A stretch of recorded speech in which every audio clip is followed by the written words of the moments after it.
معروف صحافی اور کئی کتابوں کے مصنف محمد حنیف نے کہا ہے کہ وہ دن قریب ہے جب ریاست پاکستان کو فیصلہ کرنا ہوگا کہ آیا طالبان ہمارا اثاثہ ہیں یا ہم طالبان کا اثاثہ بن چکے ہیں۔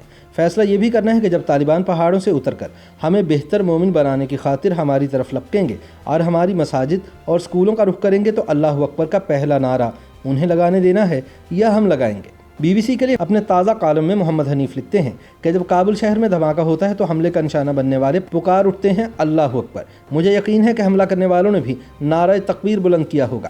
سینکڑوں میل دور بیٹھے ہمارے پاکستانی بھائی اور بہنیں پکار اٹھتے ہیں سبحان اللہ۔ کچھ طالبان کے جذبہ جہاد پر اور کچھ ان کے حوصلے پر جو طالبان کے ہاتھوں اپنے بچے مروا کر بھی اللہ اکبر کا نعرہ لگاتے ہیں۔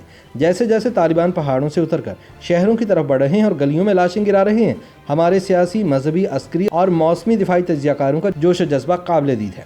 چشمے ماں روشن، دل ماشاد، جی آیا نوں، تم آئے، بہار آئی قسم کا ماحول بنایا جا رہا ہے۔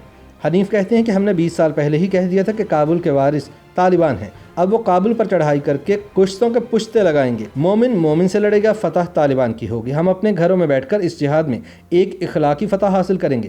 صوفوں پر بیٹھے بیٹھے اس جہاد میں اپنا حصہ ڈالیں گے اور ثواب کمائیں گے۔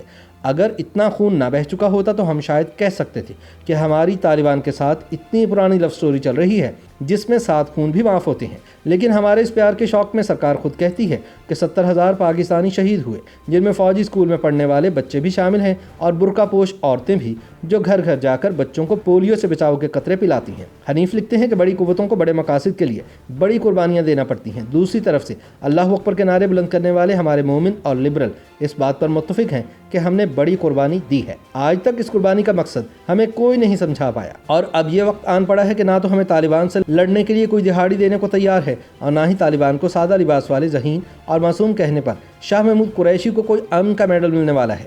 ادھر ہمارے کچھ ریٹائرڈ جنرل حضرات اور حاضر سروس صحافی بھائی طالبان کی واپسی پر بھنگڑا ڈال رہے ہیں۔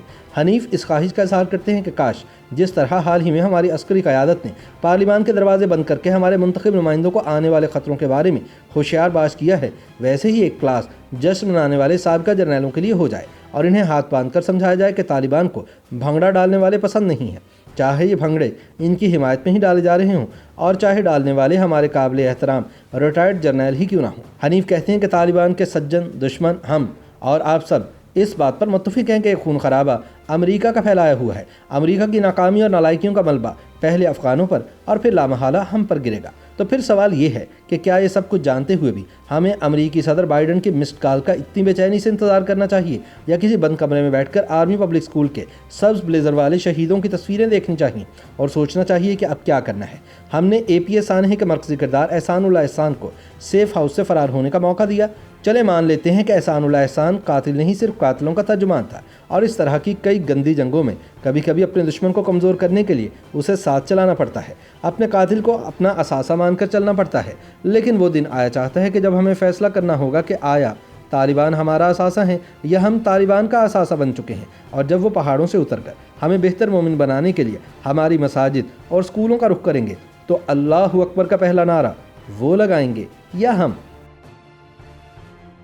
YouTube پر گوگلی نیوز دیکھنے کے لیے youtube.com کی سرچ بار میں گوگلی نیوز TV ٹائپ کریں۔ گوگلی نیوز کے پیج پر سرخ رنگ کے سبسکرپشن والے بٹن پر کلک کرنا نہ بھولیے۔ YouTube پیج پر اپلوڈ ہونے والی ویڈیوز سے باخبر رہنے کے لیے بیل آئیکن پر کلک کیجیے۔ آپ کو ہر نئی ویڈیو کے بارے میں نوٹیفیکیشن موصول ہو جائے گا۔